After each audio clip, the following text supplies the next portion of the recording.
आप देख रहे हैं अमेज नाउ। ये आकाशवाणी का लखनऊ केंद्र है।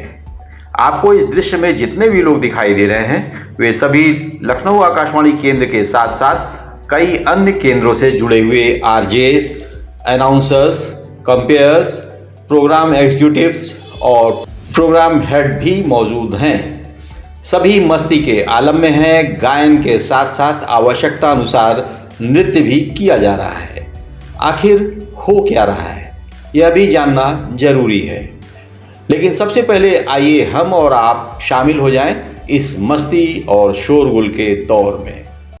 रेनबो के बिना जीना जीना भी क्या, रेनबो के बिना, हाय रेनबो के बिना जीना जीना भी क्या, दिल की धड़कन बिना अपना रेडियो भी क्या।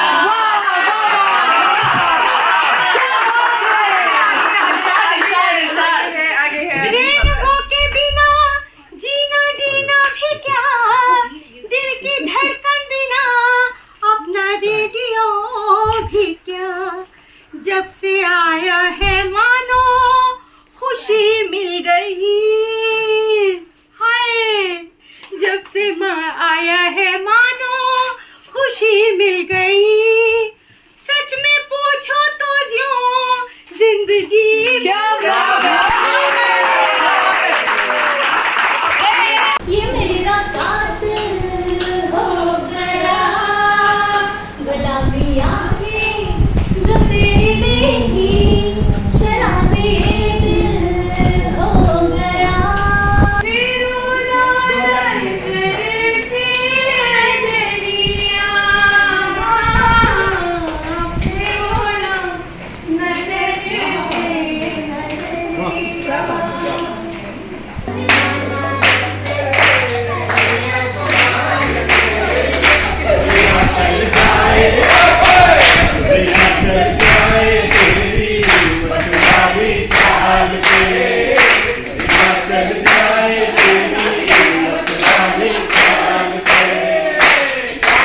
इतनी मस्ती, हंगामा, शोरगुल, शेरो शायरी आखिर क्यों? किस उपलक्ष्य में? क्या है प्रायोजन? आखिर इस मस्ती का राज क्या है? इस पूरे उपलक्ष्य के केंद्र में एक भद्र महिला जो इस पूरे महफिल की जान भी हैं और खुद पूरा का पूरा मजा उठा रही हैं। खुद गा भी रही हैं और कहीं ठुमके भी लगा रही हैं। जी हाँ, आज इनके सरकारी सेवा काल का आखिरी दिवस है। आपसे इनका परिचय कराते हैं, जो पिछले 3 सालों से लखनऊ आकाशवाणी केंद्र की प्रोग्राम हेड के रूप में तैनात सुश्री मीनू खरे।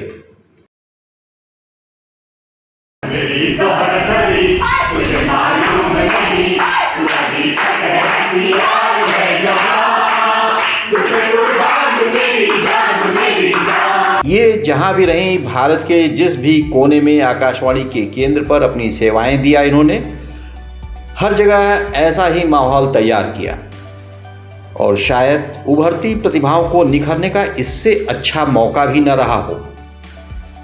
फिलहाल आइए हम सब शरीक होते हैं उनके फेयरवेल पार्टी के केक कटिंग के मौके पर। कौन कहता है भगवान खाते नहीं, कौन कहता भगवान खाते नहीं, शुभ की तरह तुम खिलाते नहीं। आज आप रेडियो सरकारी सेवा से निवृत्त हो रही हैं। कैसा रहा ये सफ़र और कोई ख़ास ऐसी घटना जो याद हो और शेयर करना चाहती हूँ अमेज नाउ के व्यूवर्स के साथ? हाँ, आज मैं सेवानिवृत्त हो रही हूँ, तो अगर मैं सच कहूँ तो बहुत रिलैक्स्ड हूँ, बहुत अच्छा लग रहा है।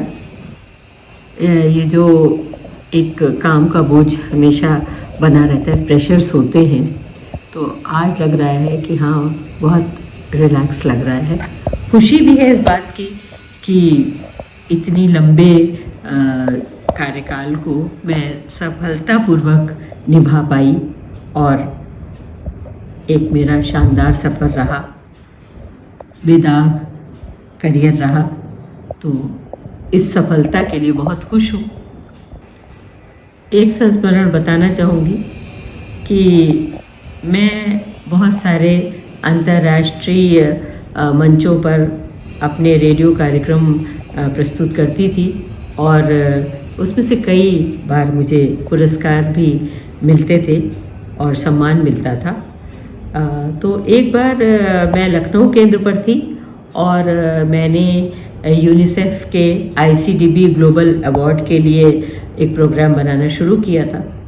तो प्रोग्राम मैं बना पाई थी, आधा ही बना था, तभी मेरा ट्रांसफ़र आ गया आकाशवाणी गोरखपुर के लिए। तो वो प्रोग्राम मैं सही से बना नहीं पाई और उसको फिर उसी हालत में मैंने जितना भी बना था, मैंने सोचा कि अब कोशिश करते हैं, बनाया है हमने इसे, तो इसे भेजेंगे तो ज़रूर। तो इसलिए मैंने उसे महानिदेशालय भेज दिया कि यदि ये अप्रूव्ड हो जाएगा तो ये फिर आगे के लिए भेजा जाएगा न्यूयॉर्क हेडक्वार्टर्स में। तो जब मैं गोरखपुर पहुंची और मुझे पता चला कि मेरे प्रोग्राम का सिलेक्शन नहीं हो पाया है नेशनल लेवल पे, तो मैंने मन ही मन अपने आप से ये प्रॉमिस किया कि अगले साल न केवल नेशनल लेवल पर मेरा प्रोग्राम भेजा जाएगा फाइनल सिलेक्शन के लिए, बल्कि मैं फाइनल ICDB ग्लोबल अवार्ड जीतूंगी। पूरी दुनिया में प्रथम आने का वादा मैंने अपने आप से कर लिया। मैं भावनाओं में ये वादा तो कर गई, लेकिन मुझे ये वाकई नहीं पता था कि ये वादा कितना मुश्किल है। ये मैंने बाद में समझा कि ये वादा मैंने अपने आप से क्या कर लिया। 1 साल तक काम करने के बाद जो फाइनल प्रोग्राम मेरे हाथ में था उसका नाम था उल्लास लाइव, और चला गया। फिर राष्ट्रीय स्तर पर सेलेक्ट हो गया।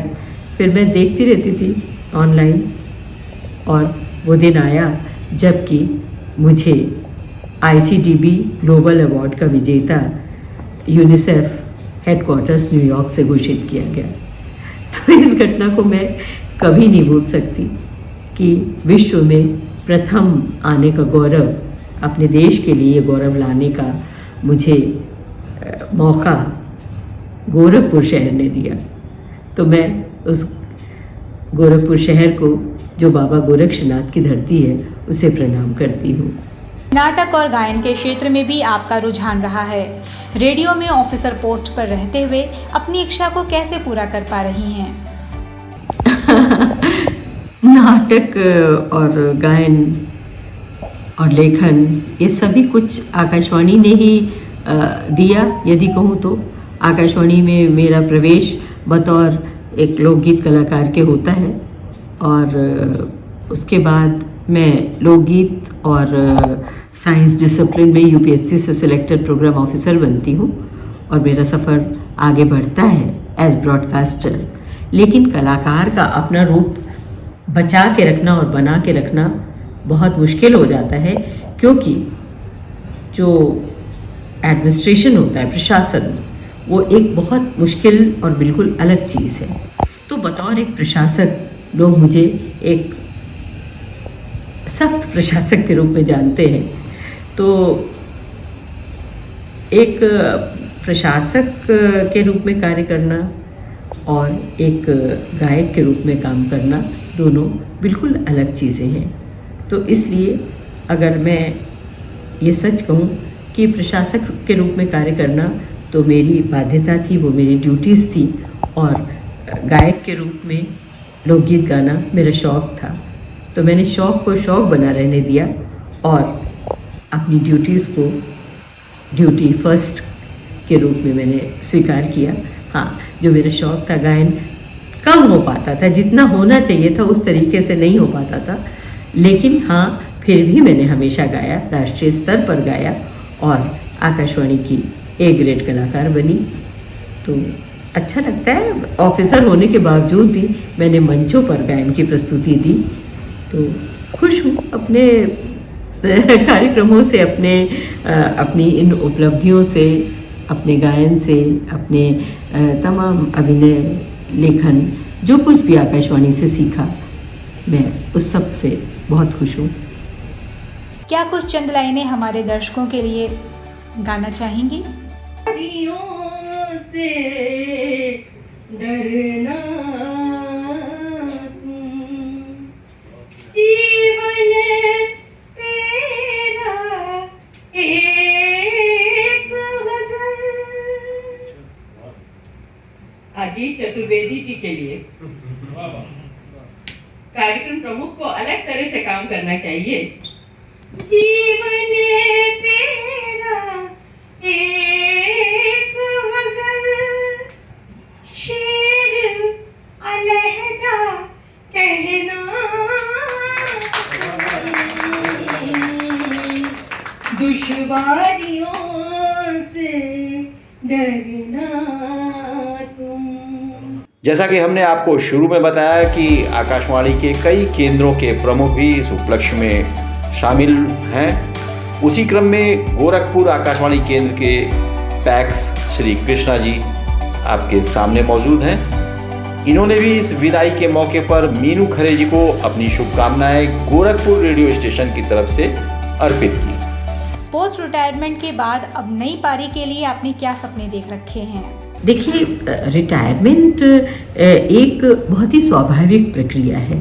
जिस तारीख को आप अपनी नौकरी ज्वाइन करते हैं उसी तारीख को आपका रिटायरमेंट तय रहता है। तो ये कोई अचानक से आ जाने वाली चीज़ नहीं है।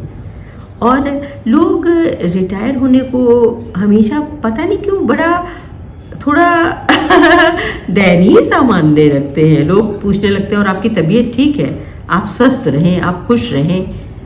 अरे रिटायरमेंट जो है मैंने इसको दिया है रिटायरमेंट रीडिफाइन कैंपेन का नाम। रिटायरमेंट के बाद भी एक बहुत ही एक्टिव, बहुत सबल, बहुत ही सजग भूमिका में रहना है। और अब चूँकि मैंने समाज से हमेशा लिया है, अब वो मौका है जबकि समाज को दिया जाए। तो मैं माँ वसुंधरा के प्रति अपने दायित्वों के निर्वहन के लिए जल संरक्षण पर काम करना चाहूँगी, ऐसी मेरी इच्छा है। और मैंने एक इंटरनेट रेडियो स्टेशन बनाया है, रेडियो बूंद, जो फुल्ली डेडिकेटेड चैनल है टुवर्ड्स वाटर कंजर्वेशन। तो मुझे लगता है मैं इस पे काम करूँगी और जल संरक्षण के लिए लोगों को जागरूक करूँगी। आप अपने सेवा काल में उभरते कलाकारों, प्रतिभाओं को सही मंच देने की कोशिश में रहती हैं। सरकारी सेवा काल के उपरांत अब उनके लिए कोई चाहत, कोई योजना क्या आपके पास है? एक इच्छा है मन में कि कभी अपनी ऑटोबायोग्राफी यानी आत्मकथा लिखूं, जिसका शीर्षक होगा no comma no full stop. जीवन में कभी कॉमा फुल स्टॉप लगाए बिना आगे बढ़ी, हमेशा मेहनत की और अभी भी काम में कोई कॉमा फुल स्टॉप नहीं होगा। भाषा में कॉमा फुल स्टॉप होना चाहिए कि कहाँ पर पंक्चुएशन कैसे लेना है, कहाँ पर रुकना है, कहाँ पर जल्दी बोलना है। तो ये जो कॉमा फुल स्टॉप है ये लाइफ में नहीं लगेंगे, लाइफ में बल्कि कामों में नहीं लगेंगे।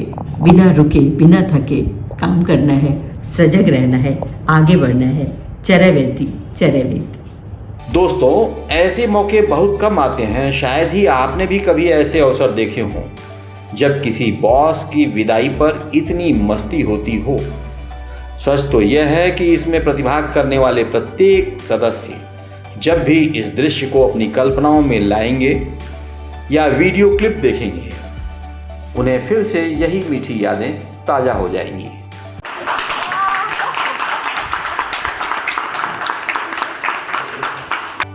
और सच पूछें तो उन्हें इस शख्सियत से दूर होना बहुत अखरेगा भी। फिलहाल विदाई तो विदाई है और हर किसी को एक दिन विदा तो होना ही होता है। तो अब हमारे भी विदा होने का वक्त आ चुका है। बने रहिए अमेज नाउ के साथ।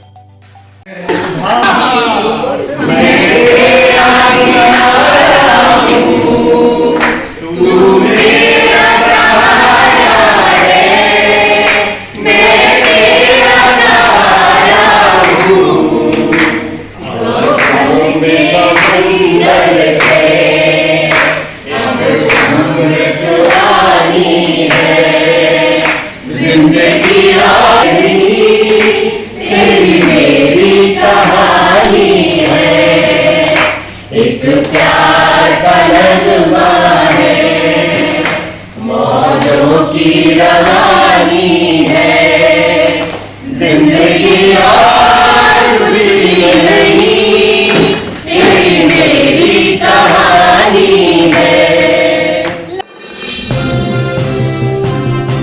आप देख रहे हैं अमेज नाउ।